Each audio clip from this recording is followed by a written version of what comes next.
الحمد للہ رب العالمین والصلاة والسلام علی سیدنا و مولانا محمد وآلہ وازواجہ وذریتہ اجمعین۔ دوسری وجہ، فلسفہ یونان اور تعلیمات اسلامی میں قدیم زمانے سے سخت مقابلہ جاری ہے۔ عمومی طور پہ یہ بات صحیح ہے، لیکن یہ کہ اس میں اگر زیادہ ہم دقت سے کام لیں تو یہ کہیں کہ پہلی بات تو یہ کہ چلی آ رہی ہے، یہ صحیح نہیں ہے۔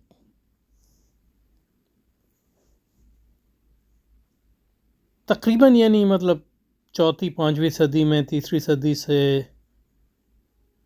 اور امام غزالی کے تحفہ کے بعد یہ جو بھی مقابلہ تھا وہ ختم ہو گیا، اور بعد میں جو علم کلام مرتب ہوا اور اس میں جو مباحث ہیں وہ متکلمین کے آپس کی مباحث، گو کہ ان کی توجیہ وہ اس طور پہ کرتے آئے ہیں کہ وہ اسلام و کفر کی جنگ ہے۔ یعنی مطلب یہ ہے کہ دونوں طرف سے مطلب اس میں غلو ہمیشہ ہوتا ہے، دونوں طرف سے یہ زیادتیاں بھی ہوتی ہیں۔ مثلاً آپ دیکھیں امام راضی جو ہے بڑے بڑے محدثین کو مجسمہ کہتے ہیں، دوسری طرف جو ہے وہ حنبلی اور محدثین جو ہے اشعریوں کو خاص طور پہ بڑی سخت تنقید کا نشانہ بناتے ہیں۔ تو کہنے کا مقصد یہ ہے کہ یہ قدیم زمانے سے سخت مقابلہ چلی آ رہی ہے، تو چلی نہیں آ رہی، وہ تھی ایک زمانے میں، یہ بہت پرانی بات ہے، ہمارے ذہنوں میں یہ ہو تو، لیکن یہ کہ یہ مقابلہ آرائی ہوئی، اور وہ جو مقابلہ آرائی ہوئی بھی وہ فلسفہ یونان اور تعلیمات اسلام کے درمیان نہیں تھی، بلکہ فلسفہ یونان کے عیسائی اور مسلمان متبعین اور رومی متبعین اور اسلامی تعلیمات کے مقابلے میں تھے، کیونکہ مسلمانوں کا تو یعنی ترکوں سے پہلے یونانیوں سے براہ راست رابطہ شاذ و نادر ہی تھا، اور جو عیسائیت یونان میں تھی وہ عیسائیت جو ہے رومی عیسائیت سے مختلف تھی،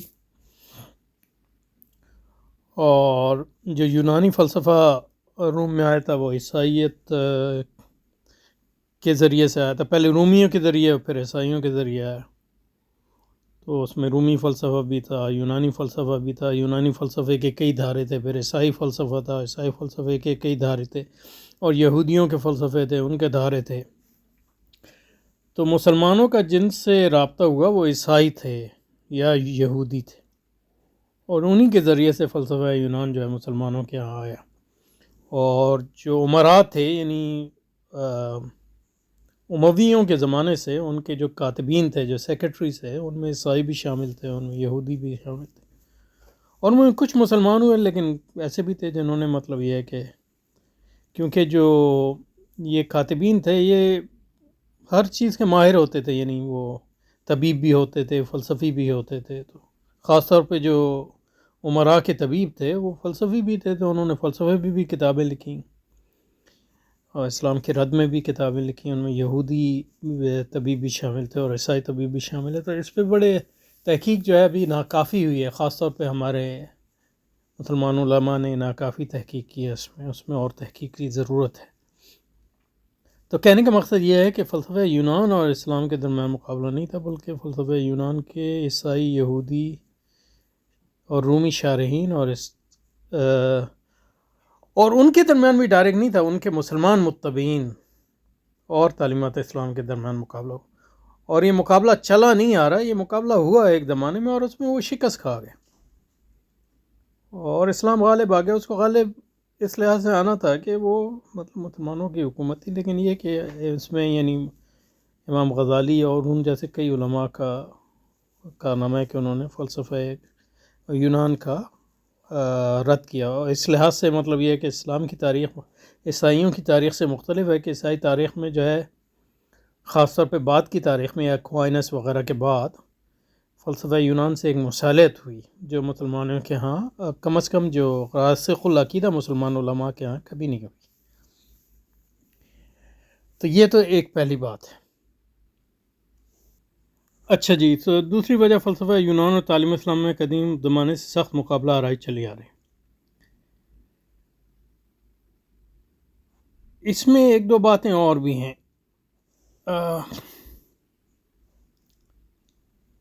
تو اب تک جو ہم نے کہا، جو فلسفہ کا مقابلہ ہوا وہ ایک وقت میں ہوا، محدود مدت عرصے میں،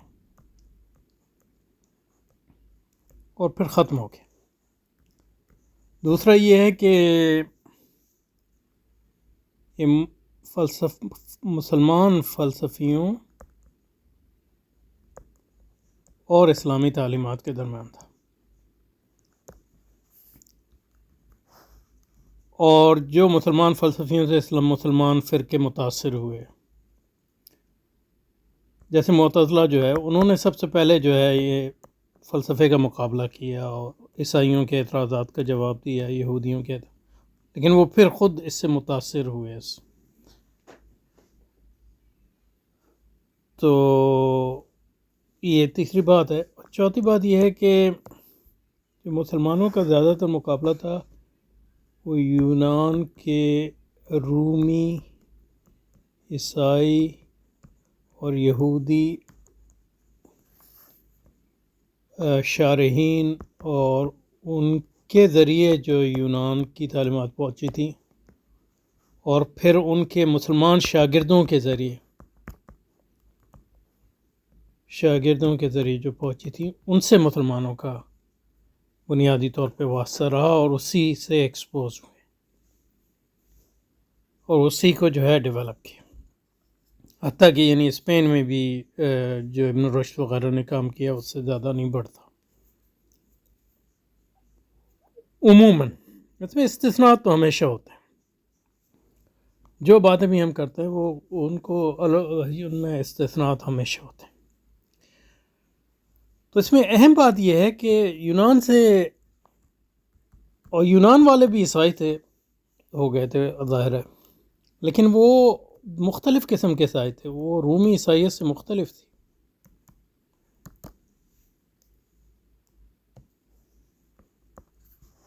اور رومی عیسائیت کی زبان لاطینی تھی، تو جو لاطینی اور پھر دوسری جو سریانی، اور اصل ان کی زبان سریانی ان علاقوں کی زبانیں تھیں، یا پھر عرب عیسائی بھی تھے. تو جو مسلمانوں کے ہاں فلسفہ آیا وہ لاطینی، عربی اور سریانی سے ہی آیا. عربی میں لکھی ہوئی چیزیں تو نہیں تھیں، لیکن یہ کہ عرب جزیرہ عرب کے جو خاص طور پہ جو عرب جو ہے شام کی سرحدوں پہ رہتے تھے، یا سارے عیسائی تھے، اور وہ عربی بولتے تھے، تو عربی شعر و شاعری کے ذریعے جو ہے بہت سی وہ تعلیمات جو ہیں بہت عرصے سے جو ہیں اسلام سے پہلے سے موجود تھیں. تو ایسا نہیں ہے کہ سارا ترجمے کے ذریعہ ہے. تو یونان کے جو عیسائی تھے وہ ان کی زبان یونانی تھی، وہ آرتھوڈاکس عیسائی ہے جس کو. اور اس میں طرفے کی بات یہ ہے کہ جو رومی عیسائی تھے، ان کے پاس جو ہے اصل ارسطو کی یونانی زبان میں کتابیں یا تھی نہیں، یا مکمل طور پہ نہیں تھیں، یا پڑھتے نہیں تھے ان کو. اس کے برعکس مطلب یہ ہے کہ یونانی، اس لیے وہ کہا جاتا ہے کہ مسلمانوں کے ہاں سے پھر یورپ میں جو ہے ارسطو کا فلسفہ خاص طور پہ گیا، اور ارسطو کا احیاء ہوا اکوائنس کے ذریعے وغیرہ وغیرہ. اور حقیقت یہ ہے کہ جو آگسٹائن کے زمانے میں جو عیسائیت پر اثرات آئے تھے وہ رومی فلسفے اور رومی خاص طور پہ علم بلاغت جو ان کا تھا، اور اس کے اثرات تھے، یا رومی وثنیت کے اثرات تھے، یا اور دوسرا افلاطون کہ اس کے فکر پہ اثرات تھے، آگسٹین کے. لیکن ارسطو کا اتنا اثر بالکل نہیں تھا، نہ وہ، حتیٰ کہ گو کہ عیسائی ارسطو کی منطق پڑھتے تھے، لیکن ارسطو کی مابعد الطبیعات کو جو عیسائیوں نے پڑھنا شروع کیا ہے، عیسائی یونیورسٹیوں میں مابعد طبیعت اور ارسطو کی طبیعت وغیرہ بین تھی.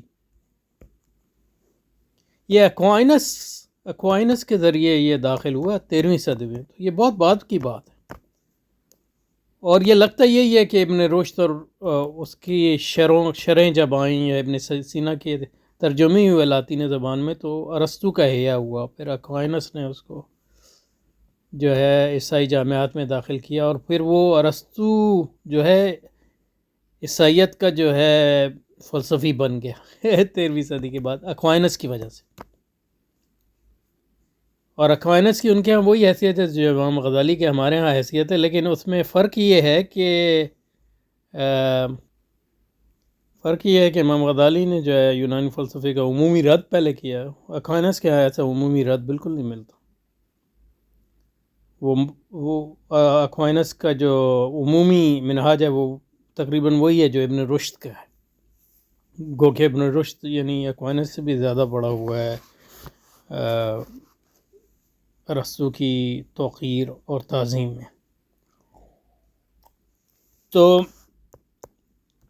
جب یہ کہا جاتا ہے کہ مسلمانوں کے ذریعے ارسطو کا فلسفہ عیسائیوں کے ہاں ہے، تو یہ رومی عیسائیت یا کیتھولک عیسائیت کے بارے میں تو صحیح ہے، آرتھوڈاکس عیسائیت کے بارے میں صحیح نہیں ہے، کیونکہ ان کی تو زبان یونانی تھی اور ان کے پاس ساری ارسطو کی کتابیں موجود تھیں اور انہوں نے پڑھی ہوئی تھیں، لیکن وہ اس سے کوئی خاص متاثر نہیں تھے، اس کو کوئی درخور اعتنا نہیں سمجھتے تھے. جبکہ جب ان رومی عیسائیوں نے ارسطو کتابیں پڑھی تو انہوں نے کہا واہ، یہ کوئی بہت بڑا، یہ نہیں مطلب یہ ہے کہ اب کری آ گیا ہے، اور اس سے بڑے اثر آیا ان کو.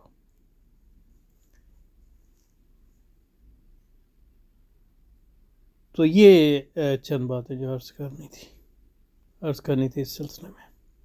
اچھا جی، دوسری وجہ فلسفہ یونانی تعلیمات اسلام میں قدیم زمانے سے سخت مقابلے آرائی چلی آ رہی ہے، جس کی علم کلام کی کتابوں میں گونج سنائی دیتی،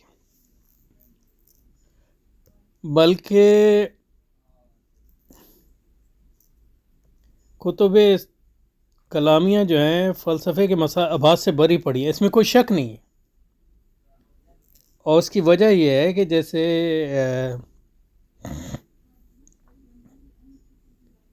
امام غزالی نے المستصفیٰ اور دوسری جگہوں پہ بھی لکھا ہے کہ علم کلام کے دو پہلو ہیں. علم کلام کے دو پہلو ہیں. علم کلام کے دو پہلو ہیں.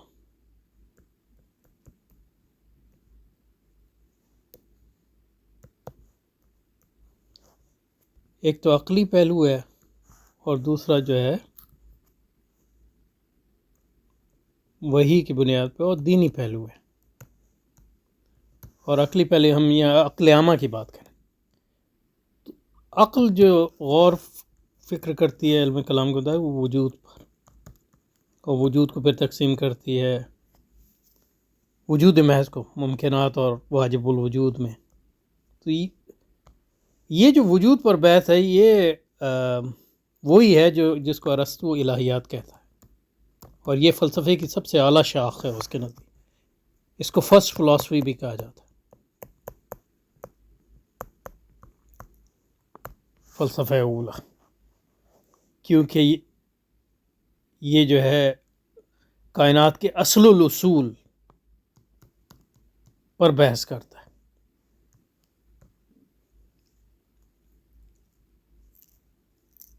اور پھر اس کی بنیاد پہ جو ہے متکلمین جو ہے وحی کا وجود ثابت کرتے ہیں. پہلے اللہ تعالیٰ کا وجود ثابت کرتے ہیں، پھر رسالت کا اور معجزات کا اور وحی کا، اور پھر کہتے ہیں کہ مطلب یہ ہے کہ عقل ہمیں یہ تو بتا سکتی ہے کہ خدا موجود ہے، لیکن اس کے بارے میں تفصیلی علم نہیں دے سکتی. اور چونکہ مطلب یہ ہے کہ عقل کی بنیاد پہ ہم نے وحی کی صداقت اور رسول پاک کی صداقت ثابت کر لی ہے، تو اب عقل کا کام ختم ہو گیا.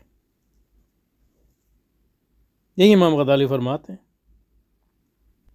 امام غزالی کی جو تعریف کا میں بار بار ذکر کرتا رہتا ہوں تو اس کو دیکھ لیتے ہیں تھوڑا سا. یہ المستصفى میں جب مرتبت بیان و مرتبت هذا العلم ونسبته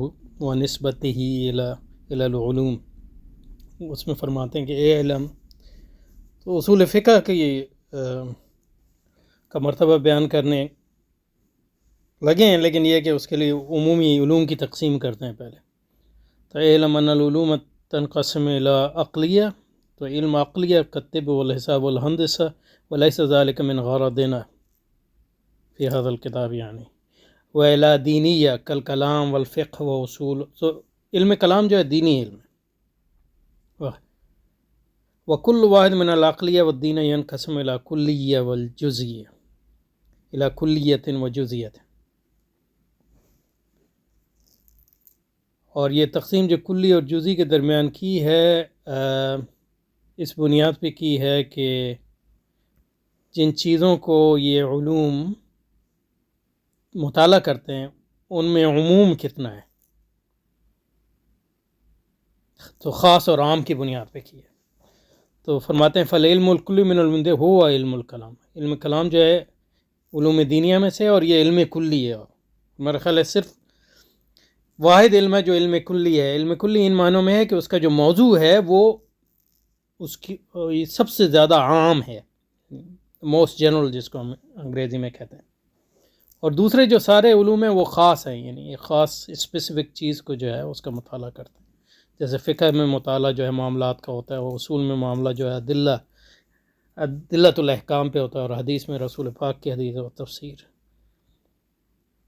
گو کہ حدیث و تفسیر میں ایسی باتیں بھی آتی ہیں جو عمومی ہیں، لیکن وہ اس لحاظ سے اس کو وہ نہیں کہہ رہے، جنرل سبجیکٹ میٹر کی بات کر رہے ہیں، مادہ علمی کی.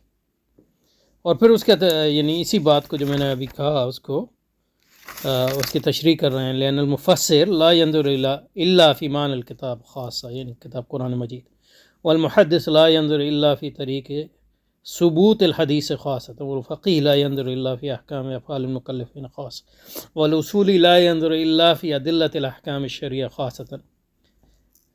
والمتکلم هو الذي ينظر فی عام الاشیاء، اور سب سے زیادہ عام چیز کون سی ہے؟ موجود ہے.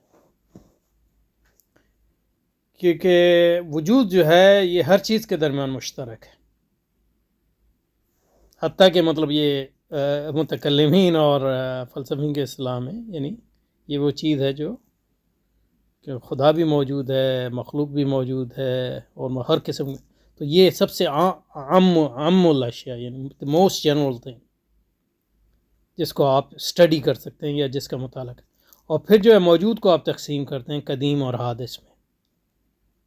تو عمومیت کے لحاظ سے جو ہے موجود جو ہے قدیم اور حدیث سے محدث سے عام ہے. قدیم بھی خاص، محدث بھی خاص ہے موجود کے مقابلے میں، کہ دونوں موجود ہیں. پھر جو ہے جو محدث ہے اس کو تقسیم کرتے ہیں اب جوہر اور عرض میں، قدیم کو نہیں.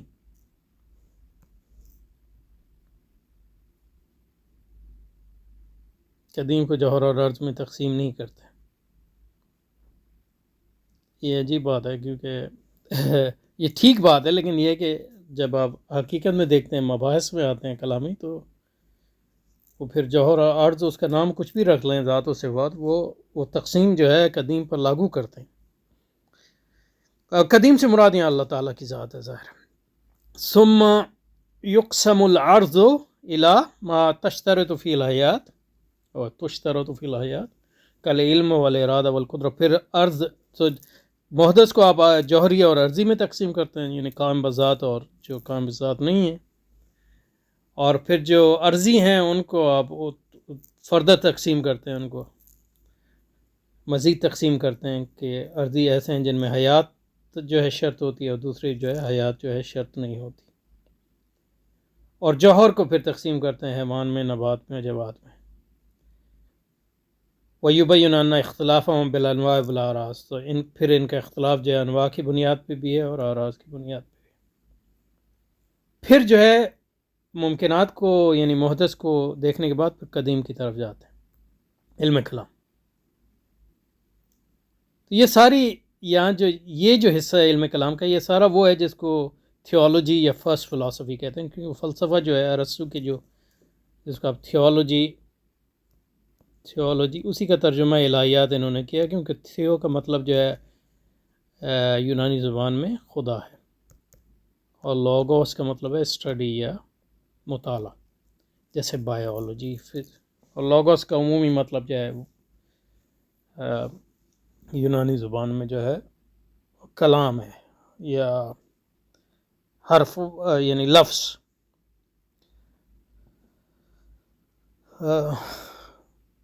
تو پھر جو ہے وہ قدیم کو دیکھتا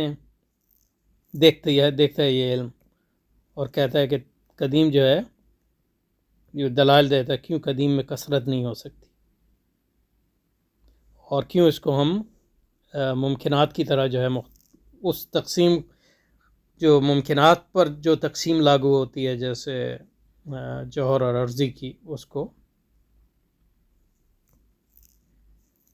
قدیم پر جو ہے لاگو نہیں کرتی۔ اسی بنیاد پہ معتزلہ نے جو ہے صفات کا انکار کیا ذات سے الگ۔ بل لا بد ان یکون واحدا، تو قدیم ایک عین متمیزا عن الحوادث لیس کمثلہ شیء باوصاف تجب له، تجب مطلب یہ کہ نیسسری ہے، جیسے 2 + 2 4، جس کو اسی کو وجوب کہتے ہیں، اور جواز کہتے ہیں پاسبلٹی کو، یعنی یہ یعنی سورج کل نکلے گا یہ واجب نہیں ہے، یہ امور جائزہ میں سے ہے، جس کو انگریزی میں پاسبل کہتے ہیں۔ وَبِأُمُورٍ تَسْتَحِيلُ عَلَيْهِ وَأَحْكَامٍ تَجُوزُ فِي حَقِّهِ، پھر دیکھتے ہیں قدیم کے حق میں کیا چیز جائز ہے، یعنی اور کیا چیز اس کے لیے واجب ہے، یعنی نیسسری ہے، اور کیا چیز اس کے لیے محال ہے۔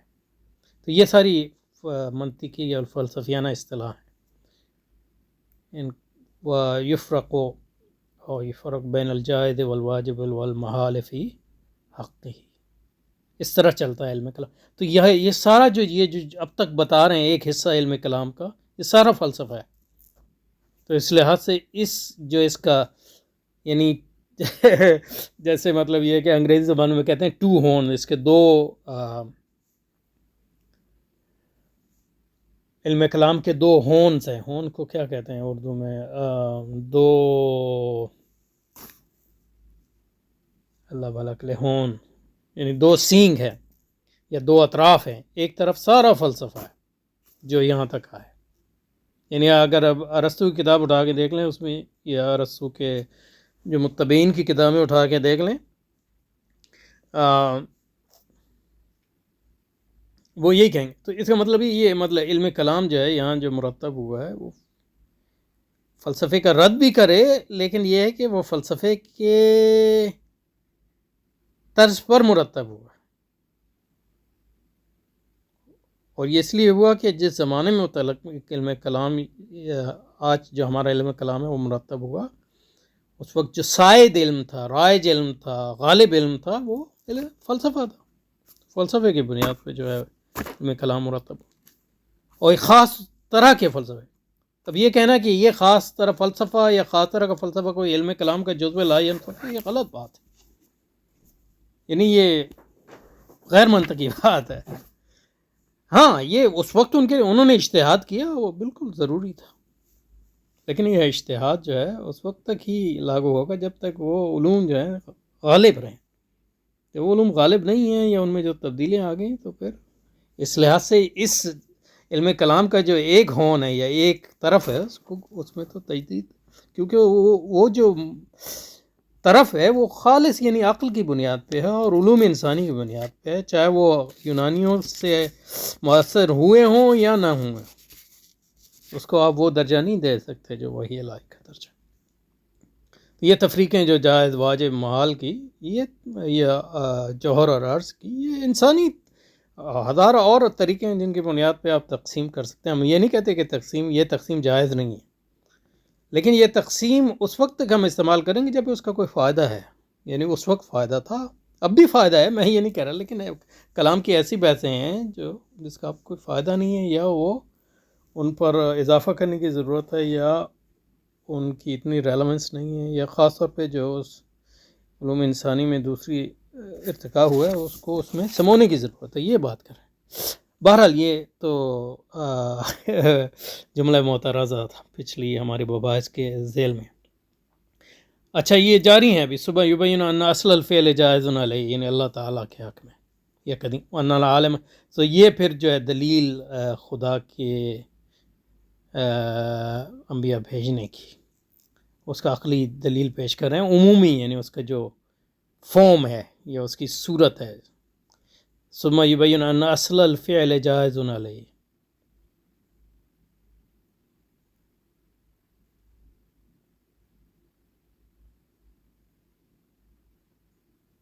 اور تخلیق عالم جو ہے اس کے فعل جائزہ میں تھا، یعنی اس پر کوئی مجبوری نہیں تھی نعوذ باللہ اللہ تعالیٰ کو یا اس کی کہ وہ اس عالم کو خلق کرتے.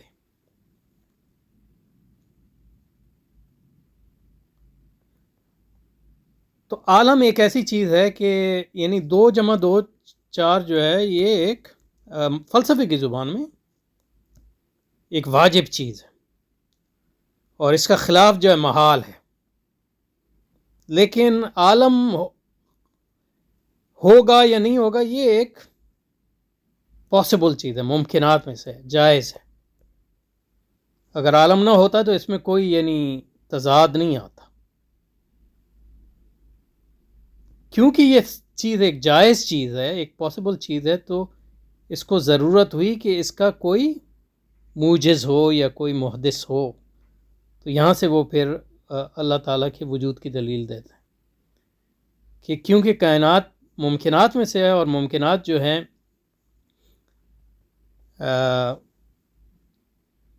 بائی ڈیفینیشن یا یعنی تعریف کے مطابق وہ چاہیں تو ہوں اور چاہیں تو نہ ہوں، ان کی ہونا ضروری نہیں ہے اور نہ ہونا ان کا محال نہیں ہے. تو اس کا مطلب یہ ہے کہ اس کا کوئی محدث ہونا چاہیے، ورنہ پھر یہ جو ہے ترجیح بلا مرجح جس کو کہتے ہیں.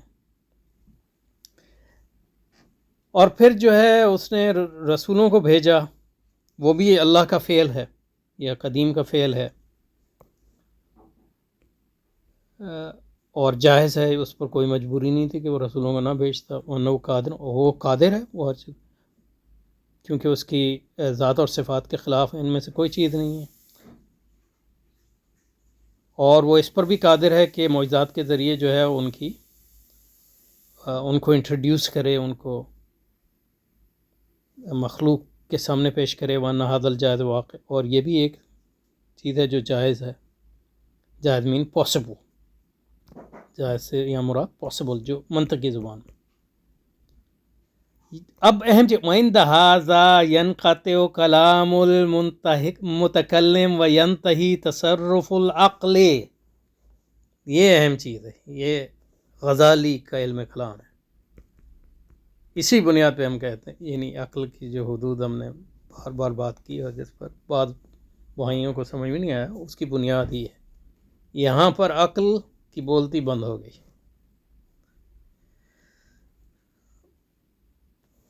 اور اس کے بعد جو ہے وہی پر اس کا مدار ہوگی. یعنی عقل پھر بھی استعمال ہوگی لیکن وہی کو سمجھنے کے لیے. اس سے زیادہ عقل سے کچھ معلوم نہیں ہو سکتا.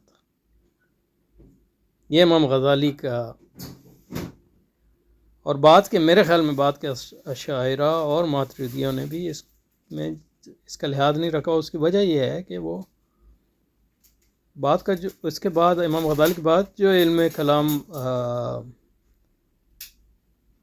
نشونما پائے وہ مسلمانوں کے درمیان ہی پائے، اور آپس کی بحثیں ہیں. تو مطلب ایک مسلمان کے لیے تو اس میں کیا شک ہے کہ عقل کے ذریعے جو ہے اللہ تعالیٰ کو ثابت کیا جا سکتا ہے یقینی طور پہ، کیونکہ ہمارا جو بیک گراؤنڈ ہے وہ بالکل اس کے مطابق ہے. لیکن اس سے یہ سمجھنا کہ یہ غیر مسلم کے لیے بھی وہ ایک دلیل ہے قطعی، تو یہ ایک غلط بات ہے. بل العقل يدل على صدق النبي ثم يعزل نفسه ويعترف بأنه يلتقي من النبي بالقبول ما يقوله في الله واليوم الآخر مما لا يستقل العقل بدرک يستقل. سو یہ جو ہم نے بات کی کہ یعنی عقل بات تو کر سکتی ہے ان چیزوں کے بارے میں اور کرتی بھی، لیکن جس کو انگریزی میں یا استقلال کا مطلب وہ جو انگریزی میں کہتے ہیں سیلف سفیشینٹ نہیں ہے. مستقل بذات نہیں ہے، یعنی اپنے بلبوتے پہ مکمل علم نہیں دے سکتی. بل العقل ید اللہ علیہ صدق نبی ثم یعدل نفسہ ویعترف بانہ یتلقى من نبی بالقبول ما یقولہ فی اللہ والیوم الآخر. تو اس کے بعد عقل کا تقاضا ہے کہ نبی پر مکمل اعتماد اور اس کی بات پر مکمل یقین، کیونکہ عقل نے ثابت کر دیا کہ وہ نبی ہے، سچا نبی.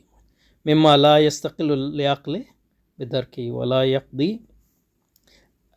یقضی بأیضا باستحالت. تو نہ تو عقل اس کو مستقل طور پہ بتا سکتی ہے کہ یعنی اللہ کی بارے میں تفصیل علم اور آخرت کے بارے میں، گو کہ مطلب اس کے بارے میں بات کرتی ہے، لیکن وہ بات جو ہے سیلف سفیشینٹ یعنی کافی نہیں. نہ عقل یہ کہتی ہے کہ یہ مستحیل ہے، کیونکہ پھر مستحیل کو ماننا تو یعنی عقل کے خلاف ہو جائے گا. تو یہ امام غزالی کی بات ہے، اور اسی بات کو تو فلا یرد الشرع بما یسو. عقل یعنی شرع شریف ایسی کوئی چیز نہیں لاتی جو عقل کے خلاف ہے، لیکن یرد بما یقصر العقل عن الاستقلال بادراکہ. تو عقل کے خلاف تو کوئی چیز نہیں لاتی شرع شریف. یوردو یا یردو، لیکن ایسی چیزیں عقل لاتی ہے جس میں عقل جو ہے استقلالاً جس کے ادراک کے لیے قاصر ہے. اذ العقل قد لا یستقل، یعنی ایسی بہت سی امور ہیں جن میں عقل جو ہے اپنے بلبوتے پہ پوری طور پہ ان کو نہیں جان سکتی. قد لا یستقل بادراک کون اطاعت سبب للسعادت فی الآخرۃ و کون المعاصی سبب لیکن لا یقضی باستحالت ہی ہے. لیکن عقل یہ بھی نہیں کہتی کہ یہ چیزیں جو ہیں محال ہیں. لیکن عقل یہ بتاتی ہے کہ وہ یقضی بوجوب الصدق من دلت المعجزۃ علی صدق. تو عقل بتاتی ہے کہ جس معجزے نے جس کی صداقت پر گواہی دی اس کو ماننا سچا ماننا ضروری ہے. تو فائدہ اخبر رسول، جب وہ سچا نبی جو ہے، اب عقل نے ثابت کر دیا کہ وہ معجزات کی بنیاد پہ کہ یہ رسول سچا ہے، تو اب عقل ہی بتاتی ہے کہ سچا رسول جو کچھ کہے اس کی بات مانو ان امور میں جن میں میں تمہیں مستقلاً کوئی علم نہیں دے سکتی. اور لیکن یہ کہ اس کے محال بھی نہیں قرار دیتی. تو ایسی باتوں کو ماننا جو ہے عقل ہی کا تقاضا ہے. تو ان معنوں میں آپ عقل کی صداقت کا انکار بھی، صداقت یعنی رسول کو ماننا، اس کی بات پر مکمل بھروسہ کرنا، یہ عقل کا بھی تقاضا ان معنوں میں. کیا بات ہے حضرت امام غزالی کی. فہذا ما یحوی علم الکلام. فقد عرفت من هذا انه يبتدئ نظره في عام الاشياء والانواع ثم ينزل بالتدريج الى التفصيل الذي ذكرناه يثبت فيه مبادئ سائر العلوم الدینیہ من الکتاب والسنة وصدق الرسول. اور پھر دوسرے تو یہ ختم ہو گئی امام غزالی کی بات. یہ ہے علم کلام کی تعریف امام غزالی کی.